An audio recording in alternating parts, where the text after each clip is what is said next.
outro elemento que vai influenciar, está aqui falando em inglês, mas eu acho que está gravando, né?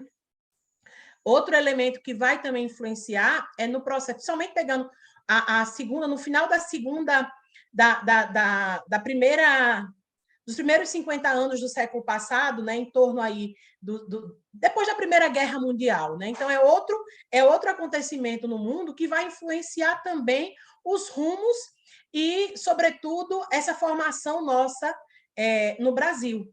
Porque quando acaba a Segunda Guerra Mundial, né, e que o mundo passa a viver aí o que chamou de Guerra Fria, uma das coisas que teve essa, né, esse processo de finalização da Primeira Guerra Mundial e o início da Guerra Fria, teve também desdobramentos e consequências que afetaram a agricultura no mundo e no Brasil, né? Porque quando terminou a Segunda Guerra, a Segunda Guerra Mundial, o que é que aconteceu? Tudo aquilo que havia sido produzido em termos de arsenal bélico, de conhecimento científico, dos químicos, o capital agora precisava destinar para algum lugar, né? Porque agora não ia ter mais tudo que foi produzido, vivia um momento de Guerra Fria, então a guerra não absorveria mais esse investimento que se fez em torno, né, da guerra. E aí, para onde é que isso vai? Isso vai justamente para a agricultura. É o que ficou conhecido mundialmente como o processo de modernização da agricultura. E eu gosto muito de utilizar esse modernização entre aspas, né? Porque a ideia da modernização, moderno, bom, que traz coisas boas, e efetivamente não foi. Então, o que é que aconteceu? Tudo aquilo que tinha sido produzido para a guerra, ele agora vai ser redirecionado para a agricultura, né? E, claro, não é que os tanques, os arsenais bélicos agora vão para a agricultura, mas o conhecimento científico produzido, ele vai ser direcionado para a agricultura. E é o que nós conhecemos, né? Ficou chamado aí como a Revolução Verde, inclusive com o argumento de acabar com a fome no mundo. Então, é justamente quando começa, né, as grandes máquinas, os tratores, o químico, né, ser introduzido na agricultura. No Brasil, é esse período aí, né? Depois de 45, primeiro já tem uma série de efervescência no campo brasileiro, sobretudo no Nordeste, né? Com as ligas camponesas, justamente reivindicando a realização da reforma agrária, a distribuição de terra. E aí, é nesse bojo aí, né? De 45 até 64, que a gente vai ver toda essa ebulição e a possibilidade real, com João Goulart, de se realizar a reforma agrária no Brasil, né? Porque nós temos dito a melhor proposição de reforma agrária já existente no Brasil foi apresentada pelo presidente João Goulart ali em 64. Foi a melhor e foi inclusive o que estimulou e o que levou ao golpe militar também. Quando se anuncia, né, como resposta à demanda dos trabalhadores rurais, que iria se realizar a reforma agrária, né, a partir das BRs, deixando 10 quilômetros de um lado para o outro, perto dos grandes centros, perto das infraestruturas, o que é que acontece? Vem o golpe militar. E o golpe militar no Brasil, ele contribuiu justamente para a implementação da Revolução Verde no Brasil. É a primeira vez que no Brasil vai se falar em sistema de crédito público. É a primeira vez para a agricultura, né? E aí, na década de 60, né, nos anos 65, pós-ditadura militar, nós vamos ver como essa Revolução Verde e como essa chamada modernização da agricultura impactou tanto, né, na sociedade que nós tínhamos aí em torno de 10 a 12% da população no meio urbano e o restante estava na zona rural. Se a gente pega de 65 agora para 23, nós vamos ter o quê? 35 anos com 23, nós temos menos de 60 anos, é um tempo muito curto, é um tempo histórico muito curto, e nós temos a população brasileira invertida do ponto de vista do domicílio territorial. Hoje nós temos no Brasil, né, pouco mais, entre 10 e 12% da população brasileira vivendo no campo e o restante aí no meio urbano. Então, esse chamado processo de modernização da agricultura, com alguém levantou o braço, é para agora?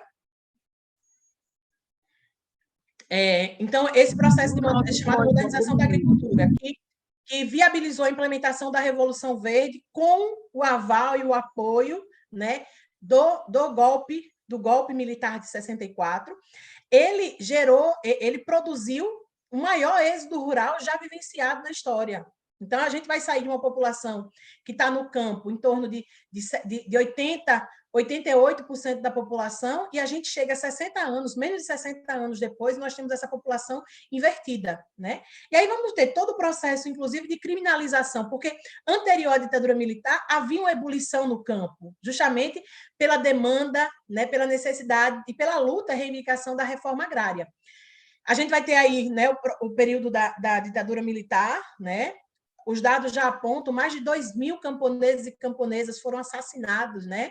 E até os dias atuais, inclusive sem a gente saber o paradeiro de muitos, porque houve literalmente um silenciamento daqueles que se levantavam e que reivindicavam a reforma agrária. Porque a reforma agrária, ela mexe naquilo que é considerado mais sagrado para as elites, que é a propriedade privada, né? Então, nós passamos aí o processo, né, o período da ditadura militar, muitos camponeses e camponesas assassinados, né, muitas lutas abafadas, como aconteceu também com o meio urbano, com, né, organizações, com trabalhadores e trabalhadoras do meio urbano. E aí, né, vem a CPT, né, que a Comissão Pastoral da Terra, que cumpriu um papel importante, né, no auxílio, na assessoria a esses camponeses, fazendo também a denúncia. E aí, no processo de redemocratização, é quando o MST surge. E eu gosto também de sempre abordar que, assim, olha, porque às vezes as pessoas dizem, quem é que...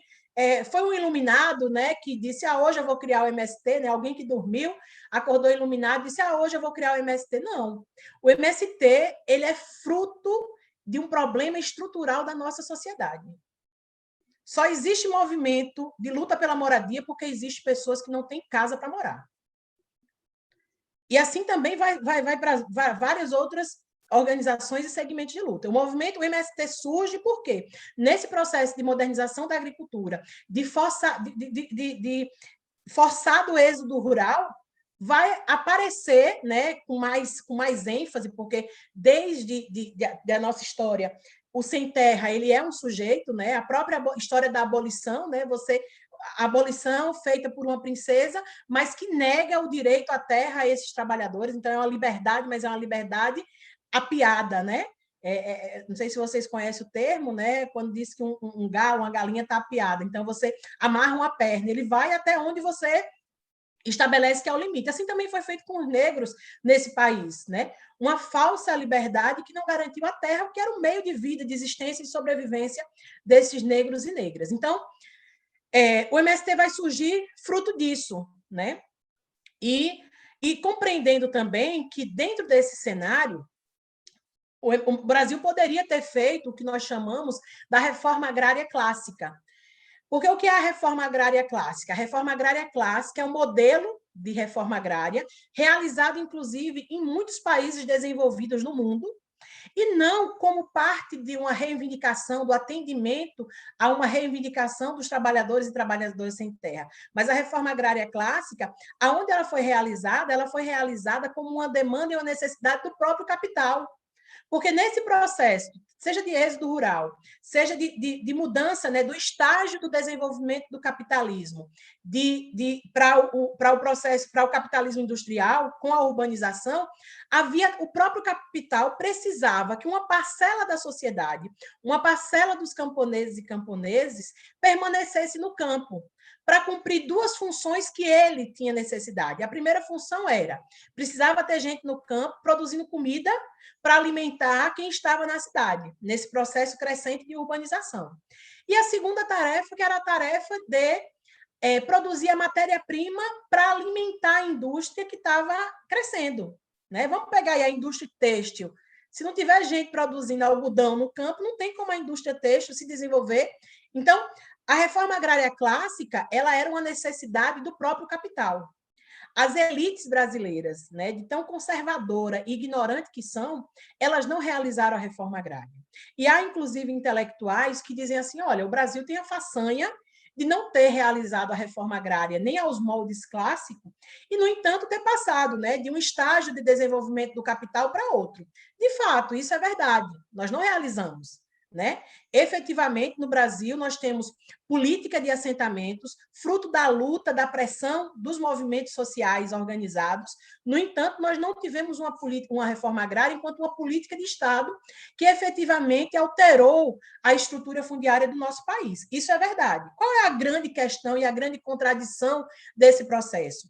É que a reforma agrária clássica ela não foi realizada, mas ela possibilitou à nossa sociedade herdar uma série de problemas que coexistem até os dias atuais, causados por essa não realização da reforma agrária, que é isso que nós vamos tratar mais um pouquinho à frente. Então, voltando mais um pouco, ou misturando tudo, o MST surge não porque um iluminado disse hoje eu vou criar o MST, hoje eu vou criar um movimento sem terra, não. O MST surge porque havia na sociedade uma demanda, uma necessidade real. Pessoas expulsas do campo, pessoas que tinham a terra como meio de vida, de trabalho, de existência, e as pessoas agora não tinham mais isso. E tem uma outra questão desses problemas estruturais causados pela não realização da reforma agrária, que as pessoas sofrem o êxodo rural, elas são expulsas do campo, e quando elas chegam, porque tem hoje acho que menos mistificado isso, mas havia eu digo isso porque assim venho, né? Minha família vem do campo, vem do sertão, né? Do Nordeste, mas assim sempre teve a ideia de que o que é bom, o que é desenvolvido está na cidade, né? E tem muita gente que quer ir para a cidade. Qual é a grande questão? Esse povo foi expulso do campo para a cidade e quando chegou na cidade não tinha as condições objetivas mínimas para a existência desse povo lá. Então, as pessoas vão para a cidade e se encontram, né? Além da condição de sem terra, enquanto despossuídos da terra, são pessoas que não vão ter moradia na cidade, são pessoas que não vão ter trabalho, que não vão ter acesso a políticas públicas. Então, são pessoas que vão ser lançadas à margem da sociedade naquilo que são os direitos mais básicos e fundamentais. Então, o MST surge nesse sentido. Tem gente sem terra e começa a organizar, né? E aí nós surgimos, o MST, quando ele nasce com 3 objetivos, e são 3 objetivos que nós persistimos até os dias atuais. O primeiro objetivo do MST é a luta pela terra, é fazer com que a terra, que é a estrutura fundiária do nosso país, ela seja democratizada, ela seja menos desigual, menos injusta. O segundo objetivo, e que permanece até os dias atuais, porque a reforma agrária, de fato, ela não foi realizada. O segundo objetivo do MST, o objetivo de lutar pela reforma agrária, né? E aí é importante nós compreendermos que, assim, olha, a reforma agrária ela é muito mais ampla do que a luta pela terra. Até porque só a terra também ela não garante as condições de permanência desses sujeitos, agora com terra, em permanecer no campo. Cumprindo, inclusive, a principal tarefa, que é a tarefa do camponês e da camponesa, que é a tarefa de produzir comida para alimentar quem está na cidade. Então, a luta pela reforma agrária, que é a luta pela garantia das condições para permanecer no campo. É pensar o crédito rural, é pensar as infraestruturas sociais e produtivas, é pensar a escola, é pensar a cultura, é pensar as diversas... a agroindústria, é pensar as diversas dimensões da vida, né? As dimensões objetivas e subjetivas também dos diversos sujeitos que integram esse campo. E o terceiro objetivo é a luta por profundas transformações na sociedade, né?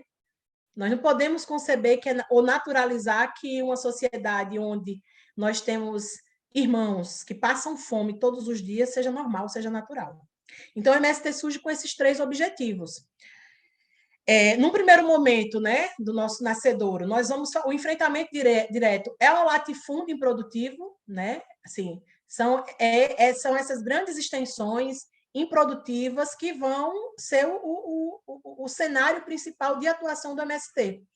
E o MST, desde a sua origem, adotou como tática de luta a ocupação de terra. Porque ainda que a nossa Constituição estabelece que a terra que não cumpre a função social, ela deve ser destinada para fins de reforma agrária, e é importante nós salientarmos aqui, porque a bancada ruralista, né, se trata muito da terra improdutiva, né? Terra produtiva ou terra não produtiva. eu gosto muito da conceituação da nossa Constituição. A nossa Constituição ela diz o seguinte: a terra que não cumpre com a função social, ela deve ser destinada para fins de reforma agrária. E ela diz ainda que a terra, para cumprir a função social, ela precisa atender a 3 requisitos.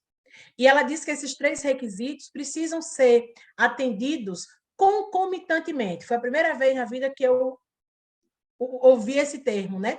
Concomitantemente, ou seja, não é atender um ou outro, ela tem que atender os 3 simultaneamente. Quais são esses 3 requisitos que a nossa Constituição estabelece? Primeiro, tem que ser uma área que produza adequadamente. Então, de fato, ela tem que produzir. Ela tem que. Isso é o primeiro preceito. O segundo é que essa terra ela precisa respeitar a legislação trabalhista. E terceiro, que essa terra, esse imóvel, precisa também respeitar a legislação ambiental. Então, ela não diz uma ou outra. Ela não diz assim que eu posso ter lá uma fazenda que produz alguma coisa, mas que tem trabalho escravo. Ou que eu tenho uma terra que, porque produz a cana, mas está infringindo a legislação ambiental, ela é considerada cumpridora da função social. Mas veja só, os nossos legisladores só pegam o quesito da produtividade. Então, se ela produz ou não, e não é assim. Tem outras, né? E tem o estado que eu vivo, se a gente pega, não precisa ser um perito agrário ou entendido, né? Para olhar que muitas vezes a gente, nas estradas passando, nós temos áreas que estão acima de 45 graus de declividade, né? Então, assim, ó, aqui eu tenho 90 graus, né? A metade é 45. E essas áreas estão cobertas de cana, quando deveriam ser áreas de preservação permanente, áreas que deveriam estar cobertas de Mata Atlântica. Então, mas, né, o próprio INCRA, né, os governos nunca tentaram para isso. Então, fica um discurso muito de que assim, a terra pode ser produtiva, ela pode produzir, mas ela pode também estar produzindo e não estar respeitando a legislação ambiental, a legislação trabalhista, logo, ela não cumpre com a função social estabelecida na nossa Constituição. Então, quando o MST, lá na sua origem, define como uma tática de luta a ocupação de terra, é no sentido de denunciar, né, denunciar que num país com dimensões continentais nós temos pessoas que não têm a terra, mas é também para pressionar o Estado. Porque esse negócio de que está na Constituição e que todo mundo tem direito, isso a gente sabe que não é. Tem direito mais fundamental, mais necessário, mais humano do que o direito à alimentação. E no Brasil nós temos 33 milhões de brasileiros que acordam todos os dias e que não têm garantido o direito à alimentação. Então, o MST surge para isso, para questionar, para denunciar e para organizar, né? Bom, então a gente vem, né? Surgimos aí em 84, temos feito essa luta. No decorrer da nossa história, né, nós completamos 39 anos esse ano, estamos caminhando para os 40 anos, o ano que vem, né, completamos 40 anos de história, de luta, né, de muitas peleias. Mas, assim, nós fomos também, né? Tem um companheiro nosso, Edgar Collin, que ele diz assim: o MST precisa constantemente se reinventar para permanecer o mesmo. E esse se reinventar é porque o nosso inimigo, no caso o latifúndio, né? Ele foi também se reinventando. Se lá nos anos 80, né, o latifúndio atrasado, representado na UDR, né, na União Nacional, que foi criada justamente pelos fazendeiros para armar o campo, para nos enfrentar, esse latifúndio atrasado, ele também foi se modernizando. Então, quando a gente chega nos anos 2000, acontece um casamento, uma junção entre esse latifúndio atrasado e o capital financeiro, que é o que vai aí conceber o agronegócio. Então, muitas vezes, o fazendeiro que nós ocupávamos a terra era alguém lá do interior que andava com chapéu grande, com a fivela grande de couro, né? Que as pessoas sabiam. Hoje nós ocupamos áreas de terra que, quando a gente vai ver, a sede da empresa que é proprietária dessa terra fica nos Estados Unidos, fica em Nova York, fica em Boston, né? Então, há uma mudança na natureza também de quem são aqueles que nós enfrentamos. E, além disso, vai ter toda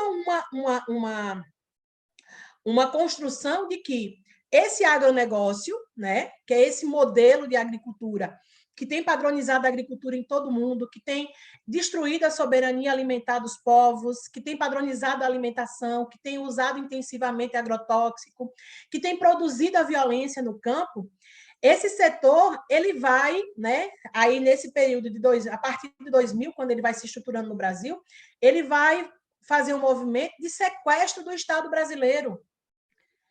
Então, esse agronegócio, ele vai ter representação e vai ter força para fazer com que o Estado brasileiro esteja a serviço dele. Tanto no que se refere aos vultosos recursos, né? Se a gente for ver o dinheiro que o agronegócio recebe do Estado brasileiro, se nós recebêssemos a metade, nós faríamos o dobro do que ele faz. Porque não é uma coisa muito difícil. Se você recebe 100 e você fazer 110, você não está fazendo nenhuma mágica. Né? Muitas vezes assim, o agronegócio produz, equilibra a balança. Tá, mas o que ele recebe, ele está fazendo o mínimo do que ele deveria fazer. Então, o agronegócio garante recursos, o agronegócio, né, tem a garantia do Congresso Nacional, as leis, né, para viabilizar o seu desenvolvimento, né, desde terras, né, terras era algo que não podia ser comprado por estrangeiro, mas vão burlando a legislação, vão fazendo contornos, né, e manobras que hoje tem muitos estrangeiros, empresas estrangeiras que são proprietários de terras no Brasil. Então, o poder judiciário é um poder que tem, assim, né, que olha, eu costumo dizer assim, a gente sempre, quando vai para uma audiência de reintegração de posse, a gente diz, tá bom, a terra é produtiva, mas ela cumpre a função social e ninguém nos responde. Isso caberia ao poder judiciário, né? Enfim, então, o Estado brasileiro está a serviço. Não é à toa que a bancada ruralista talvez seja a mais forte e organizada bancada no Congresso. E quem é que financia essas candidaturas, essas campanhas? São as empresas do agronegócio. Por que é que o Brasil continua liberando agrotóxicos que estão banidos em grande parte do mundo? Mas o Brasil continua liberando. Por quê? Porque quem está lá está, de fato, cumprindo o papel de estar a serviço desse modelo. Então, acho que isso é uma coisa também que é importante a gente compreender. Antes de chegar muito ao contexto agora da CPI, né, penso que uma outra coisa que é importante a gente também, desde a não realização da reforma agrária clássica, mas é algo que ajuda muito no debate com a sociedade, é nós compreendermos que grande parte dos problemas vivenciados pela população brasileira tem origem no campo. Tem origem com aquilo que aconteceu ou que não aconteceu no campo brasileiro. Porque há também, né, muitas vezes, no senso comum, a ideia de dizer assim, o que é que eu tenho a ver com sem terra? Né? Eu não sou sem terra, eu não tenho parente, não tenho relação, o que é que eu tenho a ver? Né? E não se dá conta que grande parte dos problemas vivenciados pela população, no meio urbano, sobretudo, tem origem no campo. Porque essa não realização da reforma agrária, esse êxodo rural acelerado que aconteceu, ele produziu problemas. Primeiro, cidades inchadas, cidades com amontoados de gente. Né? Isso acontece aqui no estado, mas eu penso que é no Brasil todo. É diretamente proporcional. À medida que casas vão sendo derrubadas no campo, que as pessoas vão sendo expulsas do campo, começam a crescente das favelas nas cidades. Inicialmente é nas pequenas e médias cidades, mas depois é tudo. A figura do retirante nordestino é isso, é a procura de melhores condições, na sua grande maioria, por não terem a terra, vão para o centro e sul do país em busca de emprego, de trabalho. O grande problema é que todo mundo que vai não encontra essas condições, esse emprego, esse trabalho. Então, nós vamos ter a consequência de cidades, né, amontoadas de gente em condições precárias de vida, de existência, sem saneamento, sem água, né? Agora, no período de chuva, a gente vê, né, as grotas, os riscos de deslizamento. Então, essa é uma consequência da não realização da reforma agrária. Um segundo fator, a própria questão, além do amontoado, né, de gente. Esse problema, né, da crescente desordenada das cidades, então o problema da mobilidade, é tudo fruto disso. As cidades vão recebendo as pessoas sem planejamento, né, sem um plano diretor que diga assim, as pessoas vão ficar aqui, ali, não, e as pessoas vão, sem condições, vão se ajustando, se ajeitando aonde encontram um pedacinho de chão para poder fazer um barraco e botar a família embaixo. Outro problema vivenciado na sociedade, né, que tem a ver com a não realização da reforma agrária ou com as consequências do modelo do agronegócio, são os problemas ambientais, a crise climática, a crise hídrica vivenciada.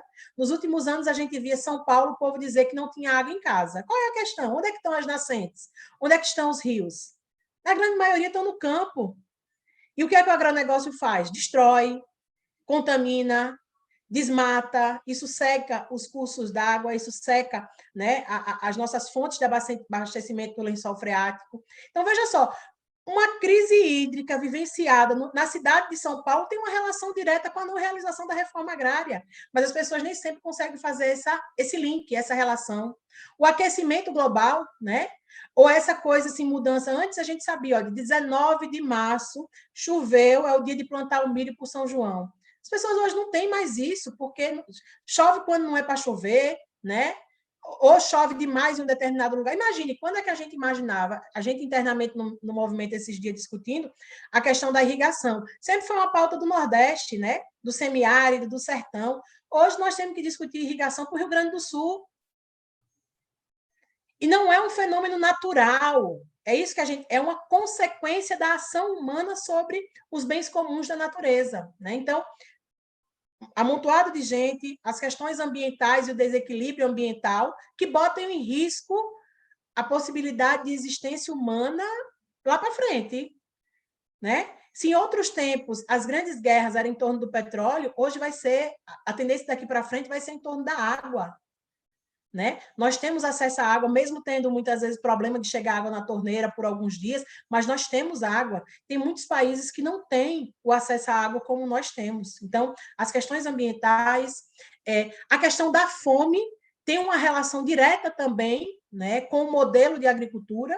Não justifica. Como é que o agronegócio é pop, é teste, é tudo, né?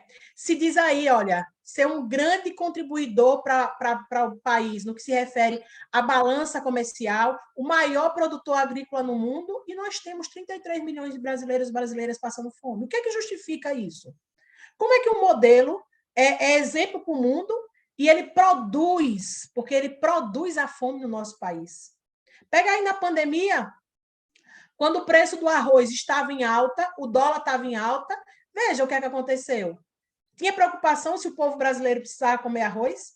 Se do dia para a noite o preço do arroz ia duplicar, triplicar nas prateleiras do supermercado? Não. Porque a preocupação do agronegócio é o lucro. Para ele era mais lucrativo botar o arroz que ele produzia para exportação, porque o dólar estava em alta. Então, a fome tem uma consequência direta, né? Uma outra consequência direta também, né, para a sociedade como um todo, é no tema em relação à saúde. As pessoas estão adoecendo, as pessoas estão morrendo. O câncer é uma realidade. Se há 20, 30 anos, né, as pessoas, eu lembro que aqui no Nordeste as pessoas nem falavam o nome câncer. As pessoas diziam aquela doença brava, né? Porque era uma coisa assim, esporádica, era uma coisa de uma pessoa ou outra, né? E parece que aquela pessoa ali era única. Hoje não, hoje todo mundo tem um parente, tem alguém conhecido, né? E tem uma relação direta com o que as pessoas estão comendo. Agrotóxicos que são banidos, né? Pega aí o glifosato, é comprovadamente que produz o câncer, que gera o câncer, e no Brasil é liberado. Então, há uma série de consequências, né, que afetam a vida. E olha só, esse agronegócio, veja só quanto prejuízo ele causa à sociedade brasileira. Existe a Lei Candir que isenta de exportação. Então, quer dizer, qualquer pessoa, eu compro lá um copo de água, eu pago imposto. Aí o agronegócio produz commodities para exportação, gerando prejuízos à saúde pública, que as pessoas, quando adoecem, elas vão para o SUS, mas elas são isentadas da exportação, não pagam impostos.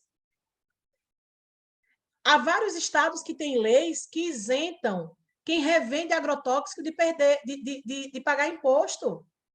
Quer dizer, nem sequer o que ele produz tem um retorno para a sociedade, econômico para a sociedade, no que se refere a encargos, a impostos que poderiam ser revertidos para a sociedade em políticas sociais, em políticas públicas, né? Então, assim, é um modelo extremamente contraditório. E Débora, aí, Oi, como é que, nesse quadro inteiro, a gente chega na CPI? Tá. Então, É isso aí. Aí, como é que nós chegamos na CPI? Porque o MST faz a luta por aquilo que é considerado o mais sagrado para as elites brasileiras, né?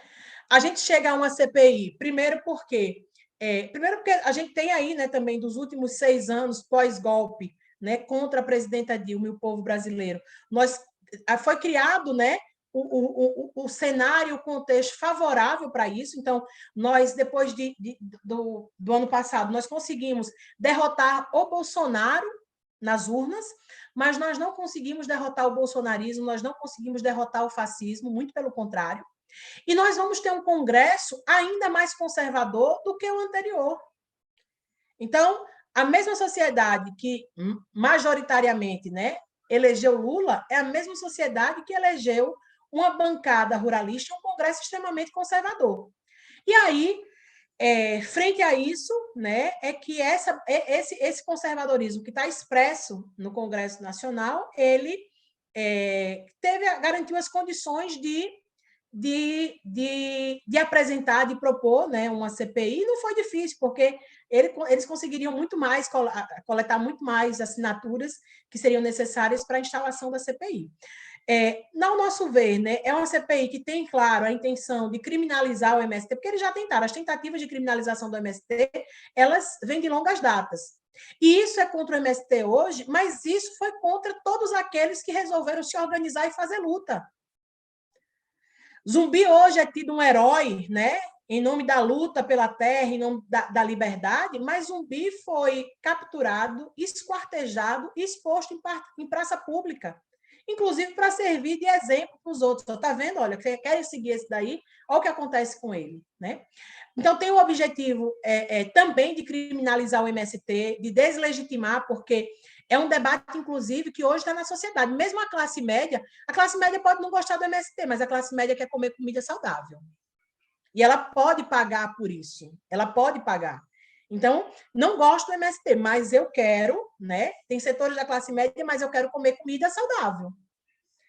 Então, além disso, eu penso que há uma crescente no entendimento, mesmo em setores da classe média que são mais conservadores e que têm posições contrárias, dessas contradições, dessa compreensão de que, olha, de que a luta pela terra, né, ela tem a ver com a luta, acho que o próprio envolvimento do movimento no período de pandemia com as ações de solidariedade, né? Então, assim, enquanto negava a vacina, negligenciava a vacina, enquanto o povo morria, né, por conta do Covid, enquanto a fome aumentava, o MST estava produzindo, estava lá no isolamento produtivo, produzindo comida, partilhando com quem está nas periferias, com quem está na cidade. Então, há também uma crescente, né, na opinião pública que, de certa forma, desconstrói esse preconceito estabelecido em torno do MST, em torno da luta pela terra. E aí, a CPI precisava enfrentar isso. Então, outras tentativas, né, de enquadrar o MST como organização terrorista, tudo isso que não passou em outro momento, a CPI está tentando trazer isso. Mas também penso que um dos objetivos da CPI é também acuar o governo brasileiro no que se refere à realização da reforma agrária, né? Porque acho que todo mundo também acompanhou aí o mês de abril, nós fizemos uma jornada, né? Uma jornada de luta, de ocupações de terra, de ações e mobilizações para pressionar o governo a apresentar também um plano e um programa para a reforma agrária. E na cabeça de muitas pessoas, inclusive, isso é contraditório. E na nossa avaliação não é. Eu lembro desde 2003, quando Lula dizia assim, olha, eu estou na presidência do Brasil, façam vocês a parte de vocês, e a parte de vocês é estar na rua. Então, nós temos a compreensão de que, assim, olha, esse governo é nosso, nós ajudamos, nós contribuímos para a eleição, para a derrota de Bolsonaro e para a eleição de Lula, e nós temos toda a disposição, não tem dúvida, nós temos toda a disposição de ocupar as ruas, assim como nós ocupamos no 9 de janeiro, após a tentativa de golpe, né? Lá em Brasília, no 8 de janeiro, nós ocupamos no dia 9 para dizer assim, olha, somos a favor deste governo, somos a favor da democracia e estaremos de prontidão para defender a democracia. Mas a mesma disposição que nós temos para defender esse governo, que é nosso também, é a mesma disposição que nós temos para poder fazer as lutas necessárias para que a reforma agrária avance no país. Porque não é só algo da vontade do presidente Lula. Está aí a demonstração do Congresso. O Congresso tem a capacidade de inviabilizar. Se eles não conseguiram via o executivo, eles conseguiram via o legislativo, porque a CPI ela tem esse tom. Né? E aí, acho que vocês devem estar acompanhando. A CPI vem com esse intuito de criminalizar, né? Já o plano de trabalho apresentado hoje já demarca que, na verdade, eles vão em busca daquilo que eles acreditam, daquilo que eles têm convicção, como outrora teve o juiz Sérgio Moro, e eles vão para a tentativa de expor nesse sentido. Nós esperamos, né, que nós possamos também, a partir dos deputados da oposição, a partir de pesquisadores, estudiosos, intelectuais que também sejam convocados para a CPI, mostrar um outro lado, mostrar essas contradições que a sociedade brasileira vive, mostrar as contradições do que o agronegócio produz no Brasil, né? E convocar um grande debate. Além de que a CPI também serve aí como uma forma de tanto uma cortina de fumaça para a própria CPI do 8 de janeiro. Veja só, né? Olha só o que aconteceu na CPI do 8 o que aconteceu no 8 de janeiro, e, no entanto, a gente não vê a mesma predisposição de investigar, de afrontar, de expor, né? Sim, foi uma afronta à nossa democracia. Mas veja, então, servir de cortina de fumaça, mas também de encobrir os próprios crimes do agronegócio, né? Imagina um país, a gente viu agora recentemente, foi exposto aí, o que acontece com os Yanomamis. Quer dizer, não tem uma CPI para investigar quem invade, aí sim, quem invade terra indígena, quem invade terra pública, quem grila terra, né? Quem mata o povo originário, né? A gente não faz um debate de fundo, assim, olha, aí hoje se questiona os direitos, o marco temporal, né, dos povos indígenas é justamente a negação de que esse povo tem o direito original, né? Qual é o proprietário de terra que tem um documento comprovando que os índios, os verdadeiros donos dessas terras, há 523 na verdade, eles vão tentar fazer assim. Hoje, não sei se vocês chegaram a assistir, eu assisti uns pedaços, assim.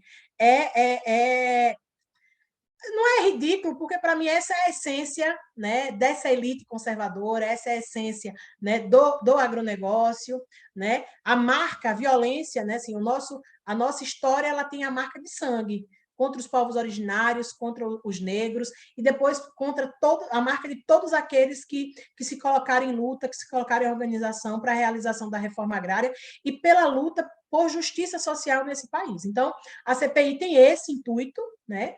E nós vamos seguir aí, assim, fazendo aquilo que nós fazendo, que é produzir alimento, né? Que é enfrentar o latifúndio, que é enfrentar o agronegócio, que é denunciar as mazelas que acontecem, né, contra o povo brasileiro, né? E nessa compreensão de que, assim, ó, nós não podemos admitir, não é possível a gente falar em democracia no Brasil se a gente não entende a reforma agrária como essencial, como urgente como necessária. Né? Então, está só começando a CPI, são 120 dias podendo ser prorrogadas, né? Mas penso que a gente também tem a possibilidade de ter ter um espaço também para debater com a sociedade. Né? Acho que assim, aqui nós estamos debatendo, mas eu acho que nós precisamos provocar na sociedade quem de fato são os grandes criminosos, né? Da sociedade que produz a fome, que produz a miséria, né? Que estrupa menores, né? Que coloca crianças no trabalho, né? Infantil, enfim. Então, eu acho que... Mas é isso, eles têm a comunicação, ele tem o capital, eles têm maioria no Congresso, mas penso que a gente tem outras coisas, a gente não tem o dinheiro, a gente não tem os grandes meios de comunicação, mas penso que a gente tem outras coisas, como valores, né, da fraternidade, da solidariedade, né? Nós temos o trabalho de base, enfim, e temos as profundas contradições que a sociedade está mergulhada. Eu penso que esse tem que ser questões que possam ajudar no debate, a esclarecer na sociedade, né?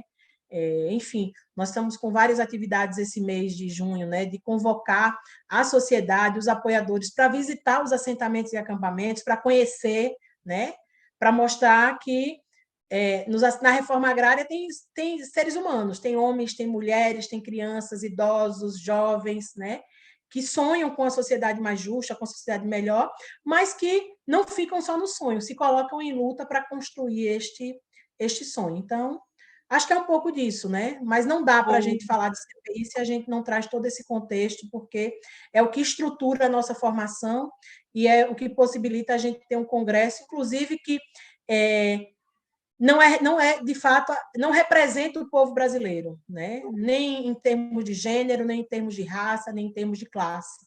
Então, nós temos que usar outras ferramentas, e como diz o poeta, né? Nós não temos um congresso, mas nós temos outras. Nós temos poemas, temos foices, temos alimentos saudáveis, temos agroecologia, e é isso que nós vamos utilizar aí para enfrentar essa CPI, convocando a sociedade, não para defender o MST, né? Não é só isso, mas é para defender, de fato, uma sociedade mais justa, é para defender a nossa democracia, né? Então, é um pouco disso. Isso, obrigada. Débora, muito obrigada, extremamente clara a sua colocação. E nós estamos aqui já com 4 colegas querendo intervir, que é o Alberto, depois Henrique Pisolado, Carlos Leitão e Gilberto Souza. Então, vamos começar com o Alberto. Bom, tentar ser mais sintético possível. Porque se a Débora pode se falar um pouco dos armazéns do campo, que trazem comida saudável nas cidades, permitindo também uma colaboração entre trabalhadores do campo e da cidade. E assim, se tem perspectivas também de colocar plantio nas áreas urbanas e periurbanas, porque, inclusive, para evitar que a temperatura da terra aumente muito, precisa plantar árvores nas cidades. Então, essa possibilidade de trazer o campo dentro da cidade. Obrigado. Obrigada, Alberto. E vamos passar para o segundo, que é o Pisolato. Obrigado, boa noite. Desculpe por chegar um pouco atrasado. Parabéns à Débora por todas as informações que trouxe e pela clareza na exposição. Olha, eu sou convicto, já estou convertido desde criancinha, sou praticamente filho de Sem Terra. Então, eu vou fazer 2 perguntas mais pontuadas, porque uma é um pouco a nível de dados. Eu queria saber, da Débora, se o MST tem algum levantamento sobre a quantidade de áreas que os fundos imobiliários têm hoje, porque foi uma estratégia deles diluírem um pouco a propriedade e de enfrentar isso nos últimos anos. E a segunda é bem operacional. O que é que a gente pode fazer para estar junto? Qual é a tarefa que vocês dariam para nós, né? Eu sei que eu participo daquele fórum do Barão do Itararé, onde a gente se reúne semanalmente. Todas as quartas-feiras eu tenho também uma live com o pessoal do Conexão Brasil, só sobre o tema MST, CPI, mas o que é que a gente poderia fazer? Amanhã até eu estou indo numa reunião com a Marina, aqui no centro do Rio, que é deputada do MST. Quer dizer, que tarefas daria para distribuir mais para o pessoal que quer estar na luta e pode enfrentar esses raivosos aí? Obrigado. Obrigada, Pisolato. E, a seguir, o Carlos Leitão. Boa noite.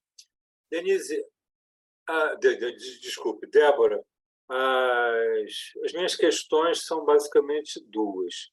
Uma é que, desde o início do MST e da CUT, que são praticamente contemporâneos, né? O nascimento, a organização, né, do campo e dos trabalhadores de maneira geral, né, nos sindicatos e nas centrais sindicais, foi um dos primeiros frutos da redemocratização do país, né, do término da ditadura.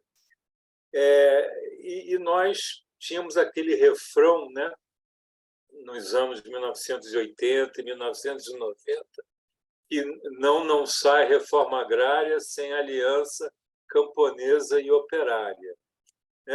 Nós sabemos o enfraquecimento, né, que a burguesia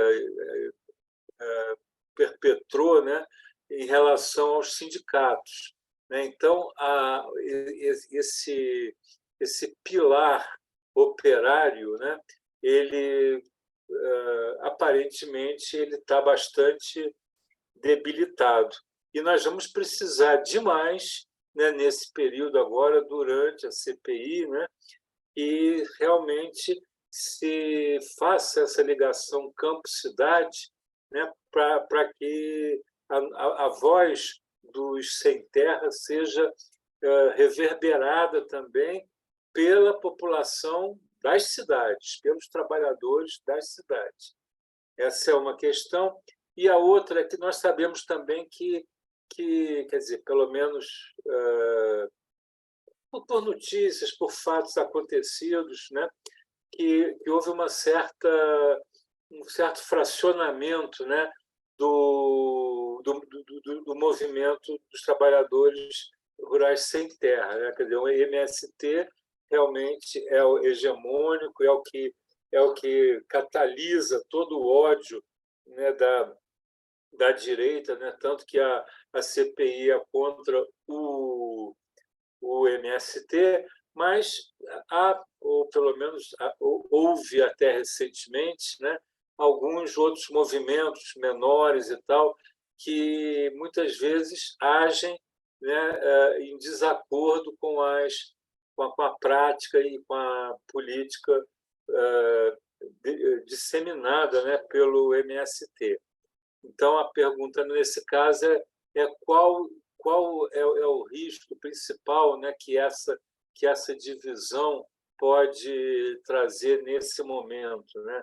Inclusive sendo arrolados, né, contra o MST atitudes, atividades desenvolvidas por outros grupos. Obrigado. São essas duas questões. Obrigado, Carlos Leitão. Eu chamo Gilberto agora. Boa noite, Débora. Gostamos muito da sua participação e ela ajuda a entender o ódio que se tem ao MST. Figuras como você, assim, que brilham, que incendeiam, que tocam profundamente, assim, no mais íntimo das pessoas. E esse discurso é potente, não é um discurso assim, que você já começa se localizando numa área histórica para o Brasil e numa perspectiva de Brasil, na perspectiva dos vencidos.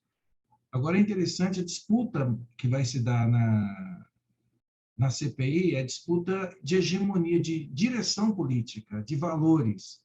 Eu acho que o MST, nesse momento, tem condições de fazer uma disputa que ele nunca se propôs a fazê-la. Primeiro, é interessante a ironia, né? A maior contribuição que o MST, vou apanhar aqui, a maior contribuição que o MST deu ao país não foi nem a ele mesmo, foi forçar o latifúndio a se reinventar, da forma da modernização perversa que ele fez, mas tirou o latifundiário para se modernizar, porque eles perderam o debate nos anos 90. Nos anos 90, quem venceu o debate foi o MST colocando o tema da reforma agrária. E esse tema potente. Vincular o latifúndio e o latifúndio à violência, só que o agronegócio se reinventou. Ele soube se reinventar, entre aspas. Ele colocou centenas de pessoas nas universidades, paga a Rede Globo e construiu uma imagem totalmente diferenciada do que de fato ele é. O agro-pop tem que ser desmascarado, porque tem um discurso que eles carregam o Brasil nas costas. Mas pouco se fala, e você colocou aí, nos incentivos fiscais que o Estado brasileiro, que a sociedade brasileira dá. Eles compram até caminhonete sem pagar imposto, e caminhonete de alto luxo. É os que menos pagam imposto. Agora, se eu pudesse sugerir, eu diria que essa disputa vai se dar também no terreno internacional, sobretudo na Europa. Acho que, se o MST souber e vai saber se conectar a uma classe média europeia não fascista, simpática ao ambientalismo, essa nova forma. Eu vi que o seu discurso, o discurso das séries, interessante que é uma revoada de mulheres na direção do movimento, quebrando paradigma, que antigamente era só machos, né? Agora a gente está vendo várias mulheres na direção do MST. Eu acho isso um fator importante. E outra questão também é o tal direito de propriedade. A gente escuta no Bolsonaro, escuta isso muito também na boca dos deputados, o direito à propriedade é sagrado. Sagrado aonde? Qual a teologia que sustenta esse tipo de discurso? Que sagrado é a vida. E você tem no movimento, e está lá também um padre que é deputado, que tem que desconstruir esse discurso. A função social da terra e a destinação universal dos bens. Deus deu a terra, não foi para meia dúzia de gato pingado, deu a todos nós, né, para cuidar, para proteger, para se alimentar. E, por fim, minha irmã, eu queria que você nos ajudasse a dizer assim, o que a gente poderia fazer para ajudar, nesse momento, para transformar o limão na limonada, como foi dito pelo João Pedro, para fazer uma disputa de alto nível. E parece que hoje foi muito boa. Não sei se o Xandão, eu termino agora, o presidente da CPI passou por um maior constrangimento. Nesse exato momento que ele estava lendo o documento da CPI para os deputados, estava vazando na imprensa a decisão do ministro Alexandre de Moraes dele ser investigado pela Polícia Federal pelos atos de 8 de janeiro. Ali, eles colocam... É um tiro no pé do agronegócio. Aí eu termino. Está todo mundo compactado do agronegócio nessa CPI ou há nuances? Há um setor do agronegócio que não interessa esse tipo de confronto? Eu fico por aqui. Obrigado. Com o Gilberto, a gente termina a primeira rodada e temos ainda inscritos o Márcio, a Sueli e o Glauco. Então, eu passo a palavra para a nossa palestrante. Tá bem. Bom, então vou tentar aqui, né, das questões, o Alberto trouxe aí essa questão dos armazéns do campo, e como isso também cria uma relação de cooperação, né, dos trabalhadores e trabalhadoras do campo e da cidade, e com o próprio debate da agricultura urbana, agricultura periurbana. Eu acabei não falando na minha fala, mas, assim, o movimento, durante muito tempo, ele lutou também pela realização da reforma agrária clássica, naquela ideia de que o Estado brasileiro vai fazer a reforma agrária também com esse propósito de atender, não era a lógica do capital, mas isso, alimento para a cidade, matéria-prima. A partir dos anos 2010, nós nos encontramos em uma situação que a nossa avaliação era a seguinte, olha, essa reforma agrária clássica ela não vai mais ser realizada, porque o capital não precisa mais dela, ainda que nós tenhamos profundas contradições. E aí nós passamos 2 anos avaliando, porque nós tínhamos 2 caminhos. Ou a gente pendurava a chuteria para casa, vamos cuidar dos assentamentos e não vamos mais fazer a luta pela reforma agrária, pela terra, ou a gente precisaria buscar, né, construir uma proposta que nos desse condições de resistir ao agronegócio. Por quê? Porque o agronegócio está indo. A titulação que Bolsonaro disse que fez é nada mais, nada menos do que reprivatização dos assentamentos. É tornar terras que eram públicas em terras privadas, baratas para o agronegócio.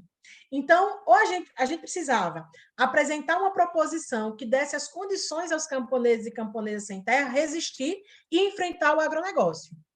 E depois de 2 anos de debate, de 2012 a 2014, nós chegamos a uma formulação que é o nosso projeto de agricultura para o Brasil, que nós denominamos de reforma agrária popular. O que é a reforma agrária popular? É uma proposição do MST, então é uma proposta de modelo de agricultura para o campo brasileiro, que o MST está apresentando, para que a gente possa resistir ao agronegócio, né? e garantir que os camponeses e camponesas possam, à medida do possível, ir avançando. Essa reforma agrária popular, ela tem 3 pilares. Qual é o primeiro pilar? Primeiro é a produção de alimento saudável, como possibilidade, inclusive, de alimentar e matar a fome. Hoje, mais uma vez, uma deputada disse que é impossível alimentar a sociedade com alimentos orgânicos, com alimento saudável. Por quê? Porque, para eles, a Cátia Abreu já disse isso lá fora, né? É muito caro produzir sem veneno, né? O povo pobre tem que comer comida envenenada mesmo. Então, a nossa proposta de reforma agrária popular é produzir alimento saudável para alimentar o povo brasileiro. Segundo, preservar os bens comuns da natureza. E terceiro, contribuir para a resolução desses problemas. E aí, Alberto, entra uma proposição nossa, que é a seguinte: lógico, nós vamos continuar ocupando terra nos rincões, nos lugares afastados, mas o Estado brasileiro precisaria realizar a reforma agrária perto dos grandes centros, perto das cidades, né? Porque tem lugar que só vai quem tem negócio. Mas a população está concentrada justamente nesses grandes centros. E aí eu trago mais um exemplo daqui do meu estado. Maceió, que é a capital de Alagoas, tem 51% do seu território considerado zona rural. Olha só. E nessa zona rural de 51%, só tem 0,28% da população. Ou seja, 99, alguma coisa da população maceiense está concentrada em 49% do seu território. Concentrada não, amontoada. Imagina, e essa zona rural, né, quem já teve a oportunidade de vir a Alagoas, quando você desce em Maceió, no aeroporto, essa zona rural está coberta de cana-de-açúcar, que não gera efetivamente nenhum benefício para a sociedade maceiense e alagoana. Imagine se nós tivéssemos um Estado, e aí é o Estado, nos seus entes municipal, federal e estadual, que dissesse assim: olha, nós vamos realizar um amplo e massivo programa de reforma agrária no entorno de Maceió, para tirar essas pessoas que estão nas grotas, que estão nas favelas, morando de forma precária, sem moradia. Nós vamos fazer um programa para quê? Olha, assentar essas famílias. Então, garantir. Agora, tem que ter políticas garantindo moradia digna. Esse povo vai produzir comida, hortifruti e granjeiro para poder alimentar. Tem um mercado consumidor na porta. Tem infraestruturas de deslocamento, de água, de estrada, de energia disponível. Olha só, a gente resolveria parte do problema desse povo que está amontoado nas grotas e favelas. A gente geraria emprego, trabalho para o povo, né? Porque uma família com 1 hectare de horta irrigado pode trabalhar de manhã, de tarde, de noite, porque não falta trabalho. Mas tu resolveria o problema da moradia, o problema do trabalho e renda, o problema do fornecimento de alimentos, que poderia estar sendo disponibilizado para o SEASA, para os mercados, enfim, né? E aí, então, isso, porque a agricultura periurbana, nós vamos estimular, e temos feito, Maricá mesmo está com experiência brilhante, né, das hortas em casa, mas a gente precisa também realizar, não precisa ser 6, 7, 10 hectares, mas uma família com 2 hectares perto das grandes cidades, elas conseguem produzir de forma magnífica, né? E a gente estimular isso. Então, a ideia dos armazéns também, além dessa relação, da possibilidade, né, de chegar o produto da reforma agrária na cidade, mas é também de estimular, de despertar isso, né? E assim, olha, e aí eu já emendo com outras questões que foram colocadas, que é mesmo essa questão da... E aí, por exemplo, isso, inclusive, enfrentaria esse debate da especulação imobiliária. De fato, olha, perto, pega Maceió, esse 51% de território que é considerado território rural em Maceió, que está vizinho, assim, ó, é do lado de Maceió. É do lado de Maceió. Essas áreas que estão cobertas de cana, elas estão agora começando, justamente por conta da especulação imobiliária, elas estão começando agora a ser revertidas justamente em áreas para a criação de novos condomínios, de novas residências, né? Que é uma forma deles fracionarem, porque, de fato, o que é que justifica você estar dentro de Maceió e do lado da sua casa ter cana, quando tem milhares e milhões de pessoas sem moradia? Então, a especulação imobiliária, isso tem chegado, não é só na capital, a especulação imobiliária tem sido um afronte, assim, é um outro ramo, e na grande maioria vinculada também ao agronegócio, porque essas terras, né, eram grandes propriedades que estão sendo agora divididas, né, que estão sendo picotadas justamente para poder burlar e também para poder desconstruir na sociedade, porque a sociedade começa também a questionar isso, né? De que assim, olha, como é que eu não tenho... Porque não tem lógica, né? Alguém que de fato está na favela, na grota, que não tem moradia, que não tem água, que não tem emprego, ser a favor desse modelo, que não produz nada de benefício para a sociedade. Então, quando as pessoas começam a ter consciência disso, as pessoas começam assim, poxa, olha, né? Isso pode ser uma alternativa. E é justamente isso que eles não concordam. A gente tem dito, João Pedro, assim, sempre, né? Eu, quando era mais nova de militância, jovem, eu ficava sem entender. O problema da nossa elite não é nem ter alguma organização que quer um pedaço de terra, não, sabe? Isso aí eles até admitem, né? A grande questão é eles terem que engolir um movimento que luta pela terra, mas que luta pelas transformações dessa sociedade, que não admite e não naturaliza as injustiças, as profundas desigualdades, e que questiona isso. Essa é a grande questão. Isso é o que eles não concebem. Porque tem alguma organização que quer um pedaço de terra, vamos ver aí, vamos dar, né? Nas periferias, onde já na periferia do agronegócio, do capital, onde eles mesmos não conseguem mecanizar, onde eles mesmos não conseguem avançar com as tecnologias. Mas a grande questão é porque a gente não só quer a terra, mas a gente quer condições para viver nessa terra, a gente quer a transformação da sociedade e a gente questiona. É isso que o Gilberto diz. Por quê? Por que o direito à propriedade tem que estar acima do direito à vida? A condição para alguns sobreviverem é comer. E esse direito não tá garantido. Mas veja como o direito à propriedade é algo tão cristalizado. E é algo, inclusive, ideológico, que convence, inclusive, aqueles que não têm a propriedade a se colocar à defesa desse mesmo discurso. As pessoas dizem assim, olha, mas olha, a pessoa trabalhou a vida toda para ter um pedaço de terra e veio sem terra para tomar, né? Aí, assim, a gente tem no Brasil propriedade que equivale a metade do estado de Sergipe. Eu fico procurando qual é a profissão que existe que garante uma família, ainda que seja 3, 4, 5 gerações, trabalhar e acumular uma riqueza que dê as condições de comprar uma propriedade que equivale a metade do estado de Sergipe. Não existe. Essas grandes terras são terras griladas, né? São terras que foram apropriadas, são terras que foram tomadas. Mas veja só, muitos pobres assumem também esse discurso. A pessoa trabalhar a vida toda e vem lá os sem terra para tomar, né? Então, assim, acho que essas coisas a gente precisa. E aí eu entro na própria... Pisolato, eu volto aí nessa questão das tarefas. Tem outras, como tiveram outras, no final eu trato elas juntas. Aí vem a questão, companheirada, que é essencial, que é essa relação campo e cidade, né? Tem uma música que o refrão é assim, ó, só sai reforma agrária, com a aliança camponesa e operária. E isso foi em outros tempos lá atrás, mas ela permanece.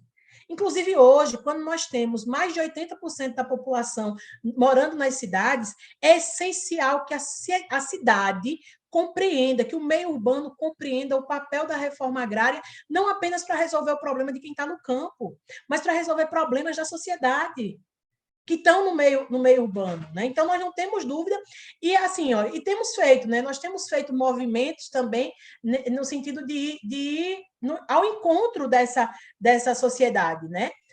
Desde são as lutas, porque é isso também, olha, nós fomos questionados, inclusive, por parceiros muito recentemente, né? Porque na pandemia todo mundo estava feliz com o MST, que o MST estava paz e amor, né? E dando comida, distribuindo alimento, né? Mas quando a gente questiona a concentração da terra, tem aliados que olham para nós meio troncho, mas vocês... Quando nós fizemos a ocupação agora na jornada de abril, teve aliados que disseram assim, não, mas vocês não estão precipitados, não? Nós estamos esperando há 523 anos que a reforma agrária aconteça nesse país.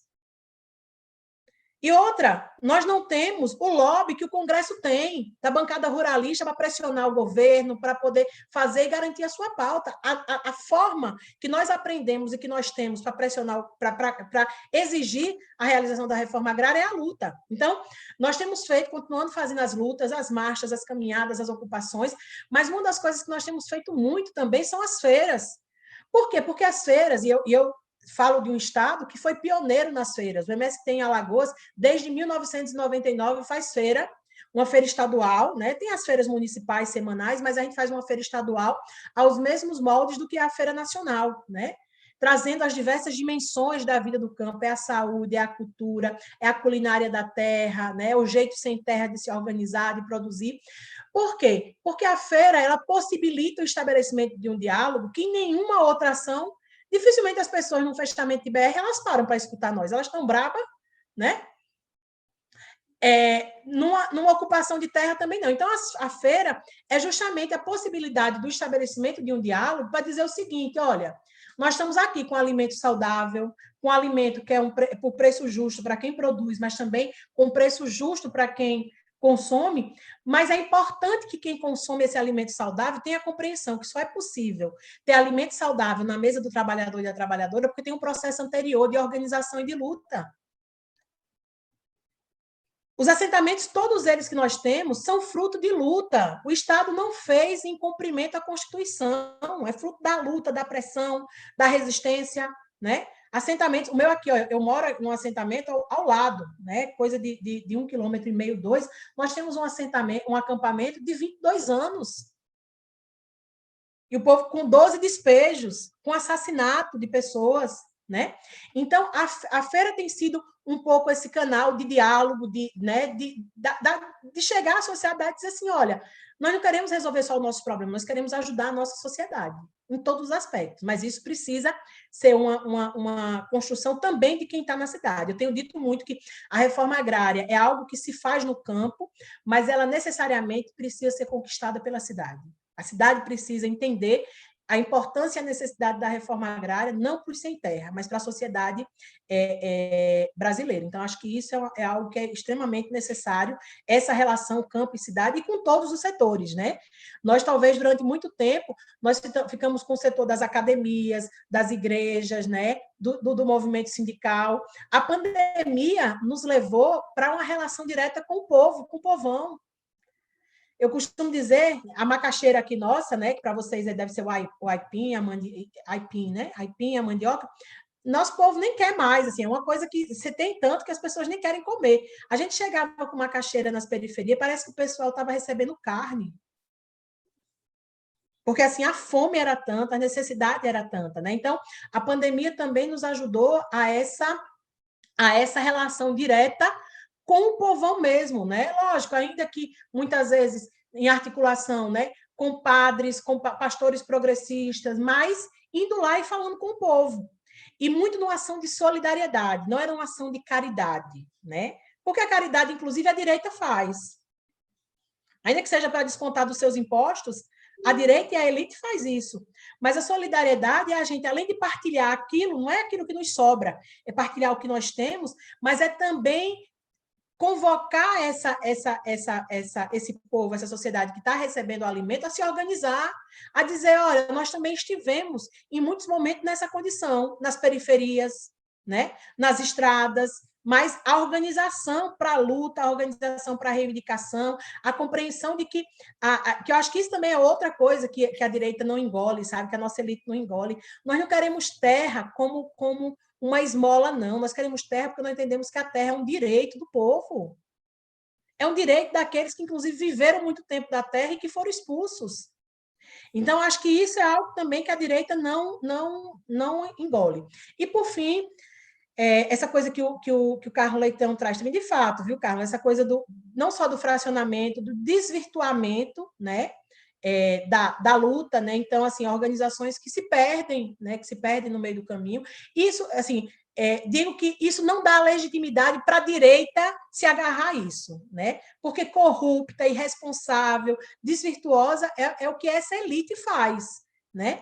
Mas, de fato, essas coisas acabam muitas vezes influindo muito mais na opinião pública, de alguém que viu uma ação, de alguém que viu um determinado ato, não conhece, né? Não conhece o todo da organização, não conhece, não diferencia, porque é isso, eu digo que para o bem ou para o mal, tudo é o MST, né? Então, coisas que às vezes... E assim, quando não é o MST, é os sem terra. E aí os sem terra relacionam ao MST. Eu acho que isso, de fato, prejudica, mas nós temos a tarefa e a missão aí de ir dialogando, de ir esclarecendo, né? De ir buscando tratar isso com a sociedade no sentido de que a sociedade conheça, né? Não seja a partir dos grandes meios de comunicação, não seja a partir da mídia, da imprensa golpista, mas que a gente possa ir esclarecendo, né, e convocando a sociedade a esse debate. Em relação ao tema internacionalismo, né, de fato, o MST tem uma construção histórica, né, internacionalista, e é uma relação também muito baseada na solidariedade, né, assim, antes da pandemia, assim, o MST recebia cerca de 200, 300 convites por ano para mandar militantes para outros países, para falar da experiência do MST, mas também para aprender, né, de fato, nessa construção da classe numa dimensão mundial. De fato, já tem o nosso setor de relações internacionalistas tem construído, né, assim, tem os comitês de amigos do MST, né, pelo mundo afora, que estão muito atentos, inclusive na ideia da construção dessa campanha, né, e que a gente vai também estar socializando muito em breve com os parceiros também, convocando também, né, os parceiros, os amigos, apoiadores, para poder também se somar a partir dos seus contatos e das suas relações, porque, de fato, esse agronegócio que se mostra aqui como eficiente, né, como produtivo, como o POP teste, o mundo, né? Pega aí a União Europeia, conhece, sabe dos danos, sabe das consequências desse modelo, né, para os seus países. Então, sem sombra de dúvida, essa vai ser outra frente importante que nós temos construído também. E, por fim, acho que uns 2 ou 3 falaram dessa coisa do que fazer, né? Assim, olha, nós estamos, assim, nós não estamos perdidos, né?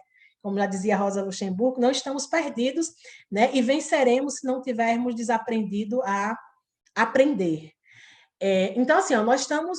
É a 5ª CPI que nós estamos passando, né? Mas sempre tem. Mesmo nós temos uma militância nova, nós temos uma direção nova também, né? Novos quadros. Mas, assim, nós estamos muito nesse processo de construção, de fazer com que as informações cheguem, né? Por exemplo, agora, de 5 a 10 de junho, nós vamos fazer uma semana de visitação dos amigos e amigas, apoiadores e apoiadoras da cidade e as áreas do MST, né? Então, acho que, assim, tanto atender às convocações do MST, porque é isso, e é importante as pessoas que já são apoiadoras irem, mas levar sempre um amigo, né, levar um conhecido, uma pessoa que pode influenciar na opinião pública, né, para conhecer também de perto. Então, tem feito essas ações, muitos debates, né, sendo acontecido.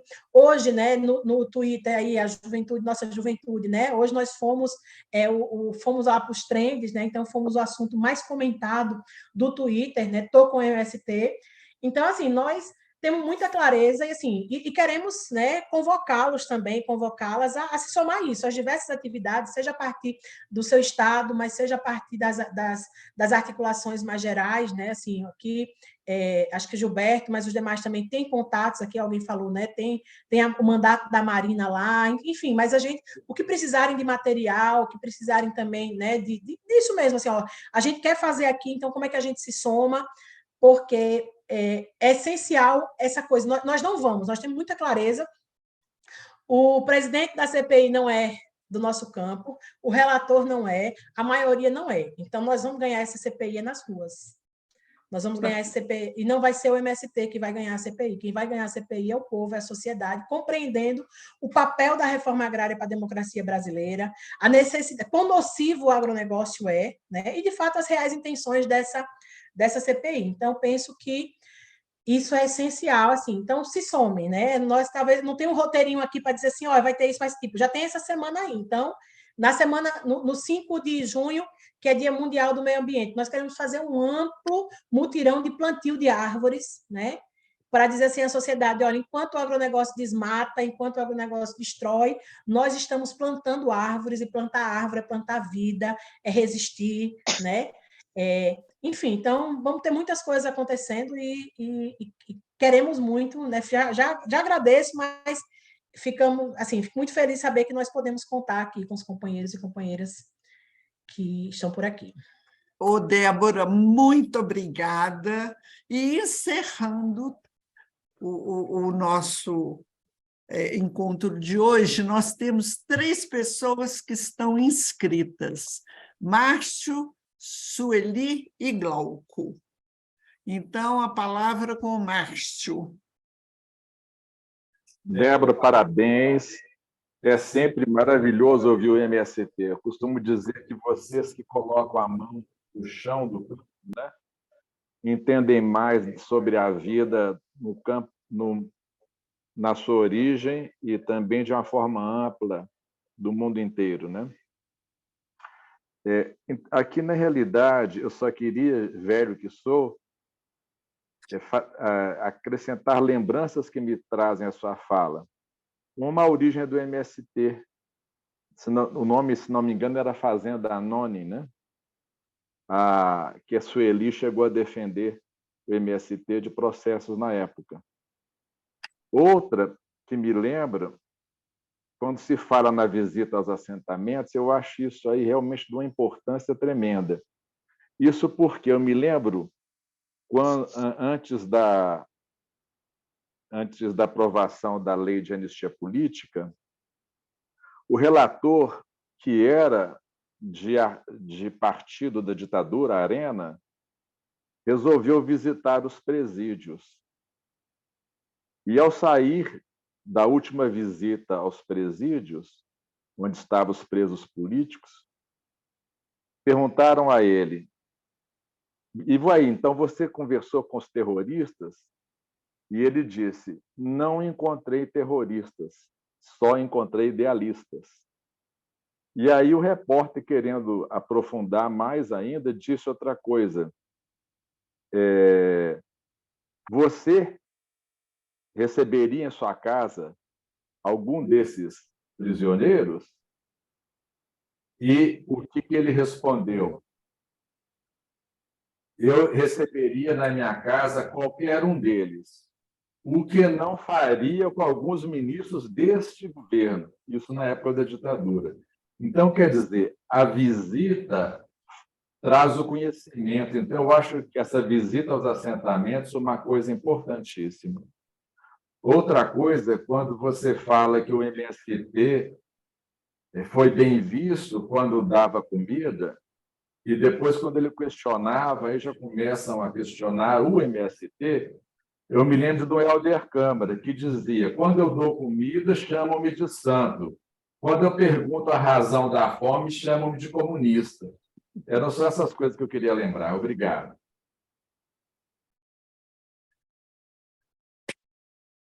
Sueli, por favor. Ô, Márcio, como é o nome do deputado? Não é alagoano? Eutônio Vilela. Eutônio Vilela não é alagoano?